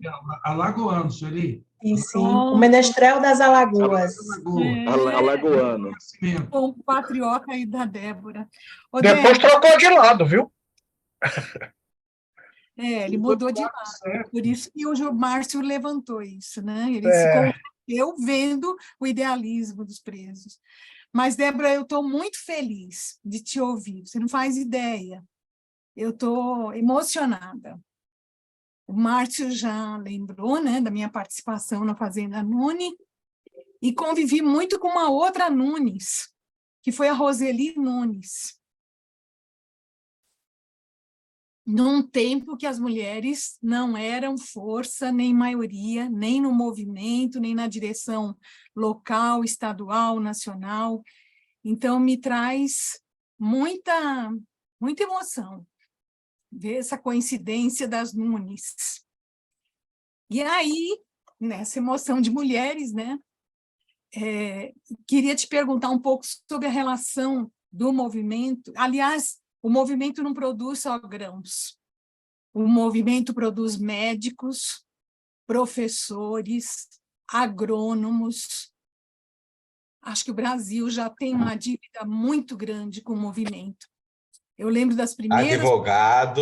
Advogados. Eu lembro das primeiras professoras do MST saindo dos acampamentos para fazer formação em Santos, tanto na Escola Santa Cecília, na PUC, e hoje é uma força muito grande, né? Lembrar da Salete Campigoto, que é uma das pioneiras da educação. Eu acho que tem muitas mulheres que pisaram antes e plantaram muitas sementes para que a gente hoje pudesse estar colhendo. Mas queria te perguntar um pouco em relação à Amazônia. Eu lembro, quando fui advogada do MST, que a região norte tinha um certo receio do MST, porque tinha uma preocupação que a forma de luta das outras áreas fosse implantada da mesma forma na região norte. E na região norte, fazer reforma agrária é, sobretudo, manter as reservas extrativistas, é manter a floresta em pé. E aí eu trago uma outra mulher que fez uma grande luta nos PDS, que são os Projetos de Desenvolvimento Sustentável, que é a irmã Dorothy. Então, para saber se vocês já têm algum olhar diferenciado para a região amazônica. E muito obrigada pela tua presença. Eu acho que poucos acadêmicos, poucos intelectuais teriam de improviso, sabendo de última hora, a capacidade de fazer essa reunião que você fez hoje conosco. Muito obrigada. Bem, agora o Glauco, por favor. Primeiramente, parabenizar e agradecer a Débora, foi realmente maravilhoso te ouvir, né? E depois até da fala emocionada da Sueli, é difícil até falar, né? Chegar num patamar desse, mas algumas coisas até que eu queria colocar, Débora, você acabou falando, que é essa questão do discurso comprado, né? Do discurso ideológico comprado por uma parte da população que muitas vezes nem pisou no campo, né? Que acha que leite vem dá em caixinha, né? Que não tem vaca, que não tem nada, que não tem que arroz vem né, no saquinho já pronto. Então tem muita gente que desconhece. Consuelo, acho que seu microfone está aberto. É isso. Muita gente que desconhece comprou esse discurso contra o MST, né? E hoje a gente tem uma comunicação que, diferentemente de quando desconstruíram o MST, né, quando você tinha as grandes emissoras, os grandes jornais, as grandes revistas, que nada mais são do que atendem o que esses grandes produtores, o que essas grandes empresas de produção agrícola querem, né?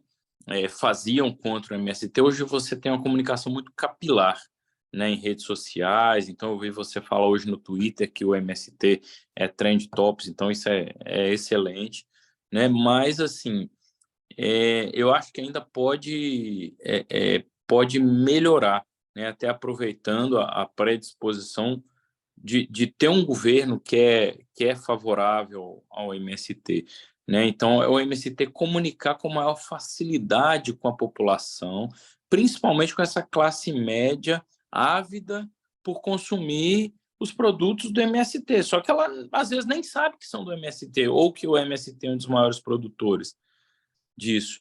Então, assim, essa informação tem que chegar nessa população, tem que chegar que o MST produz orgânico, e que o preço do MST é muito melhor do que o supermercado. E no supermercado nem sequer ele tem garantia de que aquilo é realmente orgânico, né? Como a gente já pegou reportagem aí nesse sentido, né? De supermercado vendendo coisas que não eram orgânicas, como orgânicos, né? E então, assim, é a hora de usar Instagram, usar Facebook, usar memes, né, principalmente, que é uma linguagem muito inteligível, muito entendível, principalmente pelos mais jovens, né? E usar as feiras também. As feiras são fantásticas, são movimentadas. Eu já fui em Belo Horizonte, já fui aqui em Salvador. Só que, assim, tá lá o pessoal vendendo, mas eu, particularmente, nunca vi ninguém falando sobre o MST nessas feiras. Sabe? Cada pessoa que vende ali, ela tem que ser um divulgador do MST, do trabalho do MST, né? Divulgador do que o agronegócio faz conta de usar agrotóxico, de ser o agronegócio ser o grande ocupador e usurpador de terra no país, né? De gastar água e não pagar. Então, assim, a feira tem que ser melhor usada para isso também, para essas pessoas entenderem e estarem do nosso lado, estarem do lado do MST. Tá? Só isso. Muito obrigado mais uma vez e parabéns.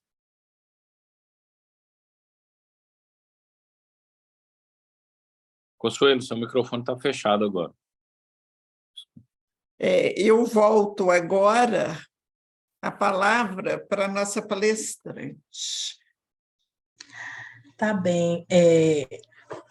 Agradecer também, me emocionei, né? Porque assim, ó, quando a Sueli falou da Roseli Nunes, né? E hoje nós temos um médico formado em Cuba, Tiaraju, né? Que é o filho da Roseli Nunes. Marcos Que isso é outra coisa Araju. também que Marcos, é outro, né? Que é isso, assim, olha, porque, na verdade, há um direcionamento para o MST, porque o MST questiona essa estrutura, né? Pegar a questão da educação. A educação sempre foi um privilégio de poucos no nosso país. Quando a gente questiona e quando a gente diz assim, olha, o filho do sem terra tem que ocupar a universidade. Esse povo não imagina o que é ter filho de sem terra. Aqui no meu assentamento nós temos uma filha de um assentado que é médica. E é médica formada em Cuba, graças à solidariedade do povo cubano para conosco, mas graças também à organização do MST. Esse povo não se conforma com isso, né? Eu lembro de um fato que aí coloca o papel, a importância e o papel da formação política, ideológica, mas também da educação, né? Do acesso à universidade, à escolarização, à alfabetização de jovens e adultos. Quando nós estávamos na primeira construção da primeira turma de agronomia, no estado de Sergipe, e aí eu lembro que o CREA, na época, fez uma reunião, porque era um absurdo, né? E assim, isso, o Sem Terra, pela primeira vez, estava querendo ir para as ciências agrárias. Aqui no estado, nós tínhamos na universidade a chamada vaga do boi, porque filho de fazendeiro tinha acesso livre à universidade no curso de agronomia. Tinha uma quantidade X de vagas que eram para os filhos de fazendeiro. E aí, quando nós fomos discutir, o CREA fez uma ampla mobilização, né, os setores mais conservadores, porque... E na reunião, uma pessoa teve a ousadia, a audácia, né, de dizer o seguinte: se nós permitirmos que os sem terra estejam na universidade agora, daqui a pouco, os filhos dos garis e os filhos das prostitutas também vão querer estar. Olha só o nível da nossa sociedade, né? O bom é que nós dissemos, de fato, nós queremos ir, inclusive, para ser caminho para os filhos e filhas das prostitutas, para os filhos e filhas dos garis, né? Então, assim, essa coisa da formação, eu costumo dizer que, assim, olha, quando a gente faz uma ocupação, um dos primeiros prédios, um dos primeiros barracos a ser montados é o barraco da escola. E eu costumo dizer que tão importante, tão fundamental, quanto é a luta do MST pela terra, é a luta do MST pelo acesso, pelo direito à educação. Porque é isso, né? A educação, ela possibilita as pessoas compreenderem que a luta pela terra, ela é legítima, ela é necessária, né? Que no Brasil, os nossos povos originários não passou documento para ninguém. Pode pegar a cadeia dominial, que ninguém vai chegar tendo um índio passando terra para ninguém, né? E que nós somos fruto de um processo de invasão europeia que gerou essas contradições profundas da nossa sociedade. Então, também, obrigada, Sueli, pelas lembranças, e Márcio, pelas lembranças, pela partilha aí. No que se refere a essa questão da Amazônica, nós temos, inclusive na nossa divisão, o MST tem uma divisão diferente da divisão geográfica das 5 regiões, né, geopolíticas do nosso país. Por exemplo, nós temos o Sul, Estado do Sul, Sudeste, Centro-Oeste, Nordeste, e a nossa região amazônica, ela pega Maranhão. O Maranhão não faz parte do Nordeste, dentro dessa divisão. Então, é Maranhão, Tocantins, Roraima e Pará, que são os 4 estados que nós estamos, que estão dentro, né, do que é considerado aí a Amazônica. E, de fato, assim, olha, não foi algo fácil, né, porque é isso também, nós fomos aprendendo a fazendo, mas hoje tem um debate muito forte dessa questão da Amazônica, tanto do ponto de vista de concepção, mas também de um jeito diferente. Primeiro, eu acho que o movimento amadureceu na necessidade da gente compreender. Travou o seu? Travou? Travou. Travou. Será que ela vai conseguir voltar? Deve Aquela hora eu não conseguia, ela falou tão rápido o número do telefone, eu não conseguia anotar. O Gilberto me passou aqui. Qualquer coisa eu posso contactá-lo, mas vamos aguardar um pouquinho, que eu imagino que ela consiga voltar. Passa o telefone dela para a gente, Glauco. O próprio Glauco liga.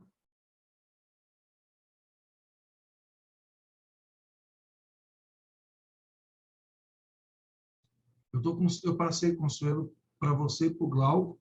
Eu consigo ligar que eu estou escrevendo um negócio agora, nesse momento. Tá certo.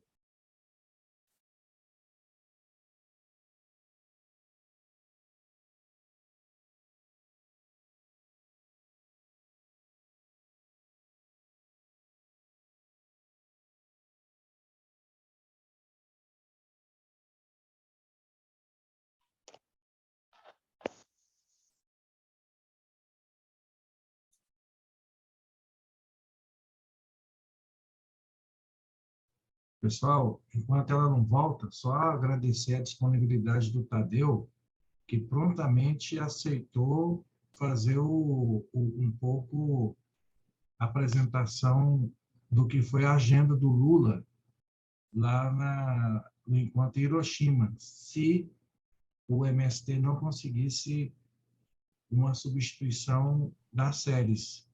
Mas quis Deus que veio a Débora e que colocou E que show! maravilhoso, viu? Nível maravilhoso. Eu peço Deu um recado. Fantástico. Nossa, muito, Foi. muito. E aí, gente, o que vocês Quem que está resolvem? ligando para ela? Quem ligou? É o Glauco, não é, Glauco? Ele está tentando lá. O telefone caiu na caixa, eu vou tentar ligar pelo WhatsApp agora.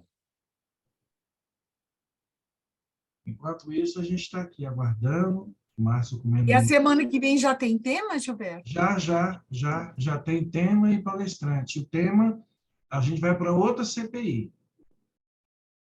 Nós vamos para a CPI do Congresso Nacional, a CPMI, né?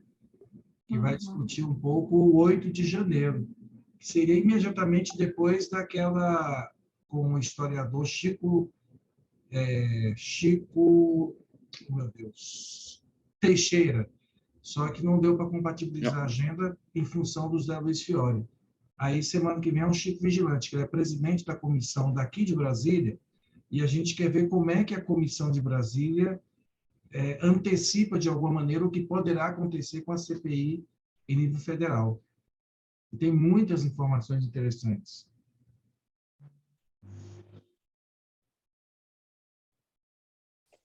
Conseguiu, Glauco? Está tentando, está conseguindo ali. Tadeu, você está por aí, Tadeu? Não, ele saiu faz tempo. Nossa, ele ter saído bravo. Não, ele pôs ali que estava maravilhoso a fala da leitura, mas ele tinha outro compromisso. Depois eu ligo para ele, para me desculpar pessoalmente. Quem que está espirrando aí? Será Por que isso que o Padre Hernani estava de máscara. Não, Padre Hernani. O Hernani já se preveniu. Aqui o vírus passa pelo Por isso, eu sabia que alguém ia espirrar. Hernani está preocupado.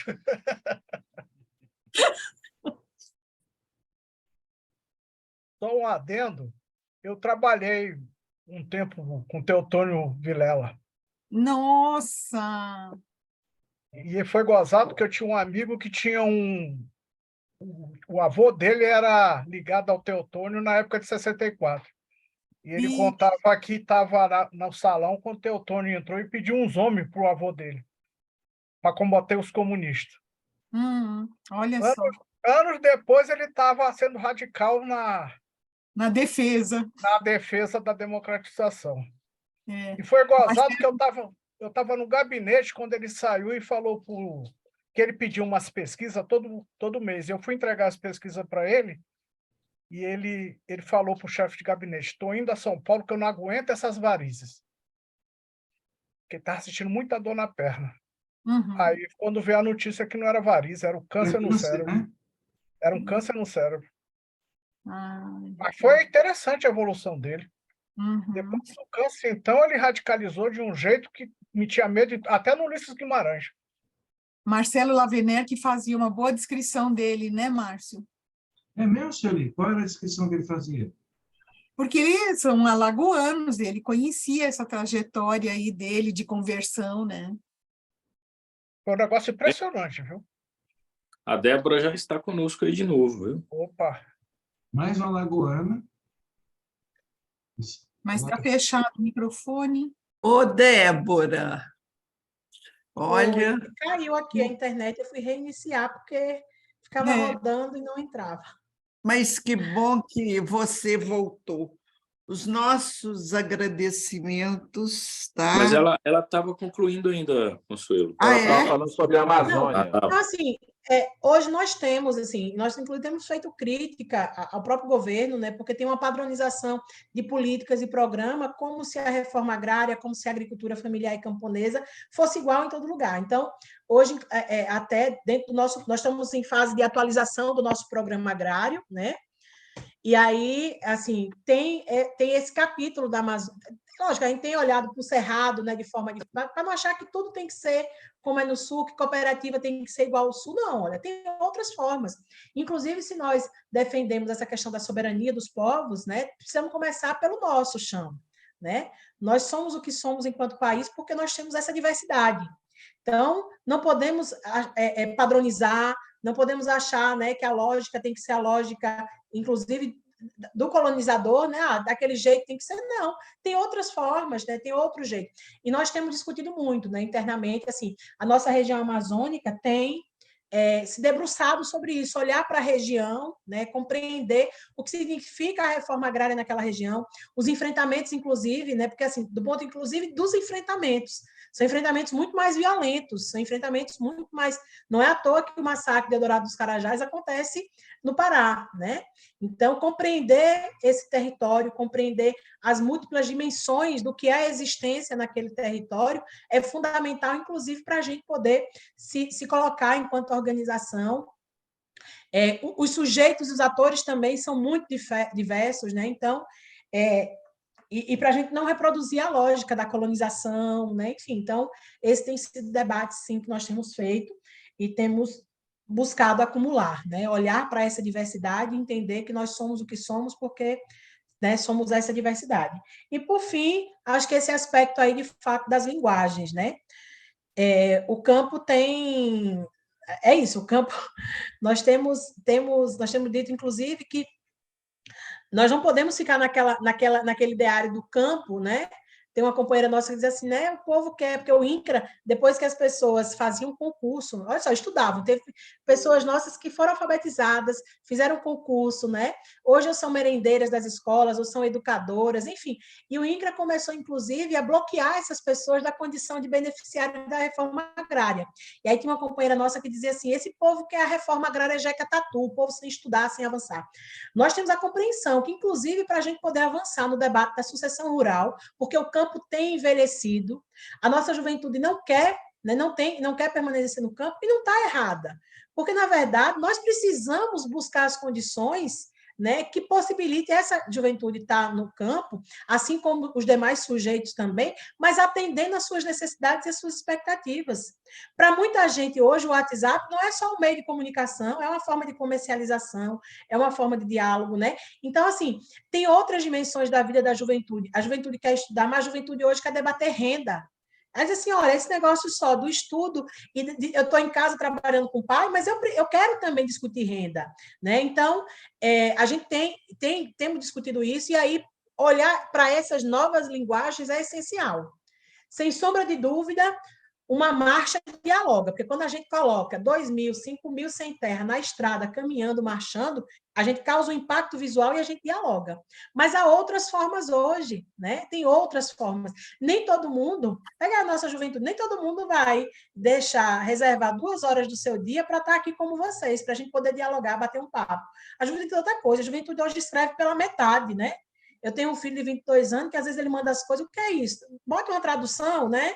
Porque as palavras hoje são todas abreviadas. Então, esse mundo das tecnologias, novas linguagens, é essencial para a gente também chegar a sujeitos e a públicos que nós entendemos que é essencial, né? Então, de fato, assim, nos últimos anos nós temos avançado, né?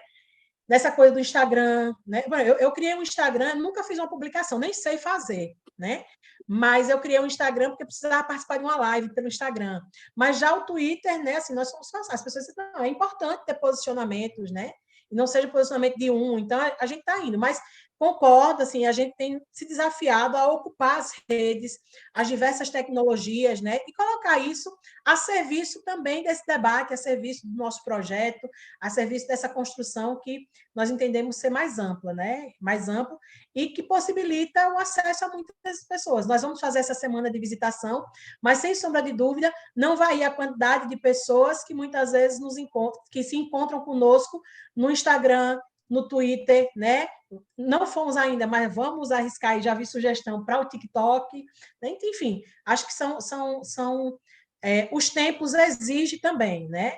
Não é só isso, tanto que nós permanecemos fiéis e construindo as nossas escolas de formação, os processos também que historicamente aprendemos com outros povos, mas tem uma galera aí, como diz a nossa juventude, que quer isso, né? Quer o TikTok, quer a coisa resumida, quer a coisa abreviada, né? As linguagens são outras e o acesso também é possível. Acho que a gente precisa transformar essas ferramentas ao nosso favor, né?